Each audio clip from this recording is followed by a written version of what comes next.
Всем привет, с вами Дэн, и у нас с вами что? У нас с вами новиночка от Венецианика, итальянского бренда.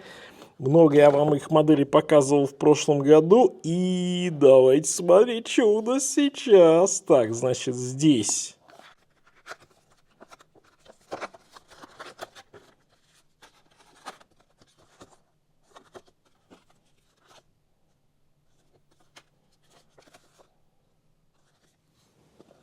И вот она, красотулечка, Венецианика Нериде Малахит. Именно в этой версии мне больше всего понравилась эта модель. Давайте сейчас распаковываем, а потом будем знакомиться. Итак, значит, новиночка в линейке Нериде, теперь с циферблатом из камня. Версия именно Малахит, зеленая, и, как вы понимаете, они все имеют уникальный рисунок, потому что, в силу своего природного происхождения. А производство таких циферблатов довольно-таки сложное, потому что толщина диска циферблата всего 0,4 миллиметра. И именно поэтому нет, знаете, вот такого вот ощущения, когда у вас, например, слишком глубокое окошко даты. Нет, здесь все тонко, здесь все филигранно, здесь все очень красиво. Ну и ладно, неважно. Посмотрите, как красиво выглядит этот циферблат. Это и малахит, и знаете, малахит это же вообще Уральские горы, по сути это дело. И именно этим мне заинтересовала именно такая расцветка. Когда-то, я помню, ездил в Екатеринбург на несколько дней и как раз взял себе даже украшения из малахита. Вот. И здесь вот теперь часы из малахита. Прикольно. Прикольно. Как для дайверов, как будто бы не совсем привычно, но с другой стороны, собственно, в чем проблема? Посмотрите, какой здесь вот именно такой рисунок по этому циферблату, по малахиту. Да то же самое, такие зеленые морские волны, почему бы и нет, собственно, да. Вот. Дальше, значит, что у нас по характеристикам? У нас безель здесь из вольфрама. Слушайте, кстати, вот это сам безель из вольфрама, а еще у него сама вставка тоже из вольфрама с зеркальной полировкой. И это выглядит таким каким-то неким уже, я бы сказал, космическим материалом. Очень круто. Бомбяу. Вольфрам, как вы знаете, это самый твердый металл и очень трудный в обработке. Ну и он практически не царапается. Поэтому здесь царапок, отметин, да, каких-то на безеле и не будет. Вот, сам корпус и браслет из стали 316L. Внутри стоит уже, на самом деле, по последним моделям Венецианика привычная Селита SW201, да, швейцарский калибр.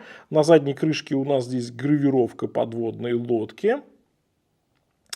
И, соответственно, Селюту мы с вами не рассмотрим, потому что здесь гравировка, что приятно, потому что, в принципе, гравировка всегда, как мне кажется, поинтереснее, чем механизм. Базовый, если, да. Сапфировое стекло с внутренним антибликом, суперлюминовая швейцарская BGW9 здесь, безель на 120 кликов, и он хорош. Очень четкий, очень уверенный такой, знаете, безель идеальный, потому что он не слишком хлипкий, да, вот не слишком легко им оперировать, но не слишком жестко, вот как надо. И очень четко, никакого люфта, все прям очень приятно. Хороший хват, потому что безель есть где взять, немножко шире безель, чем сам корпус. Взяться можно, но при этом, знаете, вот при повседневной носке он мешать не будет, потому что не такие большие зубчики здесь, да, вот эти вот насечки на безеле, ничего особо не выступает, ничего не царапается, поэтому вот как для, я бы сказал, универсального дайвера, который и в офис, да, как в основном люди носят куда? На работу часы, да, на выходные куда-то, на спорт, и в бассейн, и на море, он везде будет удобный и аккуратный, и невысокий у нас безель. 200 метров водозащиты, так что можно и нырять, даже дайвить с этими часами. Про браслет чуть попозже сейчас поговорим. Здесь по предзаказу эти часы продавали примерно за 1000 евро. Ритейл будет 1295 евро. Как вы понимаете, вольфрам, малахит и Swissmade Селита, и поэтому у нас ценник уже уходит за 1000 евро. Вполне себе ожидаемо, я бы сказал. Давайте быстренько по размерам, а потом перейдем, наверное, к корпусу и к браслету. Значит, по безелю у нас 42,3. По корпусу будет чуточку поменьше, я думаю, где-то на миллиметрик.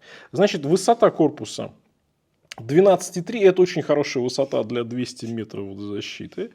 Браслет 21 здесь, да, миллиметр. От ушка до ушка 48.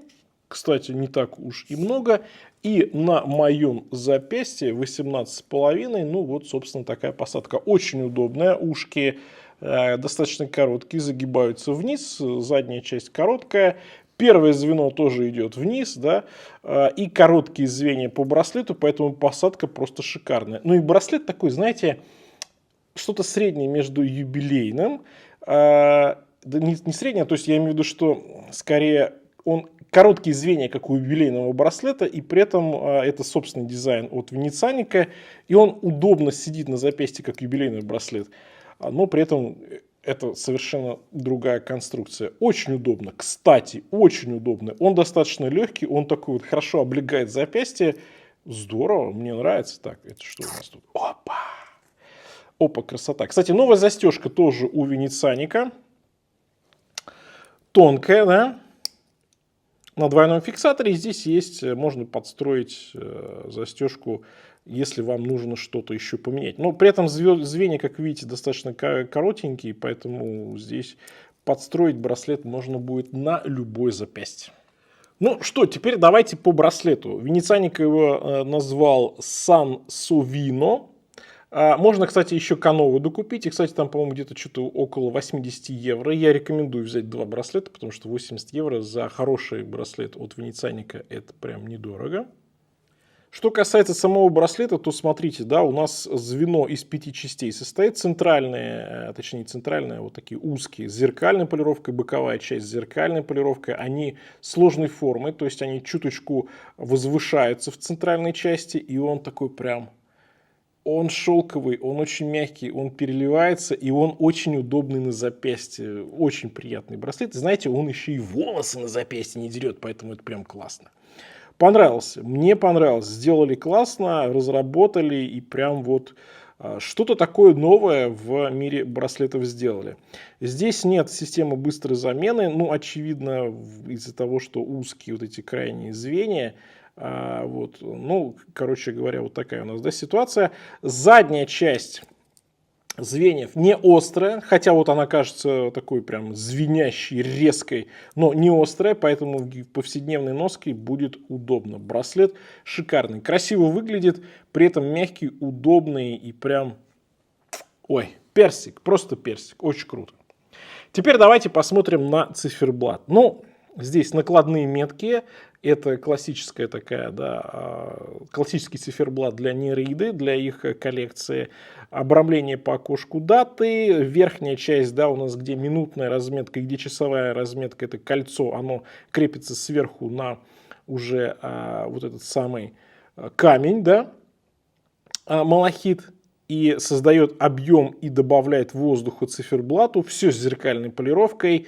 И крайняя часть по безелю зеркальная полировка. И у нас здесь вставочка, тоже такая блестящая, солнечная. Я бы сказал, она такая зеркальная. И вот когда наконец-то, спустя 3 месяца, может быть, в Москве появится солнце, я думаю, что будут красивые фотографии с этими часами. Ну, а пока под искусственным освещением это, конечно, тоже красиво блестит, переливается и выглядит прям, знаете, прям максимально дорого. Вот ты смотришь на эти часы и думаешь, блин, они реально дорогие.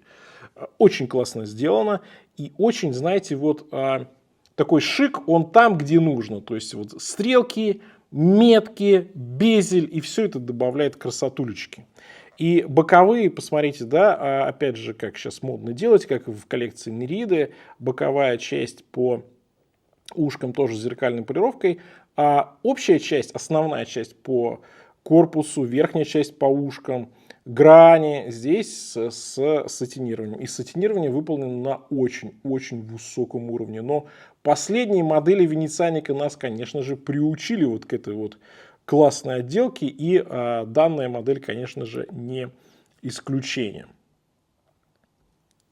Что касается веса на полном браслете, давайте посмотрим. У нас получается 182 грамма. Ну, знаете, чувствуется этот вес, мне нравится. И при этом нет какого-то, ну, прям супер уж такого перебора по весу. Ой, красота, малахит. Слушайте, малахит с дайвером, оказывается, это красиво. И вот эти объемные, полированные, блестящие метки, просто секс вообще. Вольфрамовый безель. Красивые сложные ушки.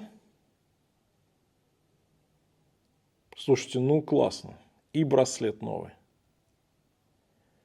Ой, хорошо. А ой, вкусно, а? Вот это вот хорошее такое начало 2025 года для Венецианика и в целом для микробрендов. Ну, что скажу по итогам. Мне кажется, классная модель и по дизайну, и по характеристикам, и по восприятию, да, знаете, вот по этим вот ощущениям дорогой модели. И в целом я бы сказал так, что за последний год, за 24-й, Венецианика сделал шаг, а то и 2 шага вверх по лестнице качества, по лестнице вот дизайна, класса, я бы сказал, да, и это уже очень-очень такой серьезный бренд с серьезными часами, у которых нет слабых мест. Мне нравится, ребята молодцы. Я бы сказал, что они идут, наверное, по пути Кристофер Уорд. Пока что нет собственного механизма, но кто его знает, может быть, все и впереди. На этом у меня все. Всем пока, с вами был Дэн, увидимся.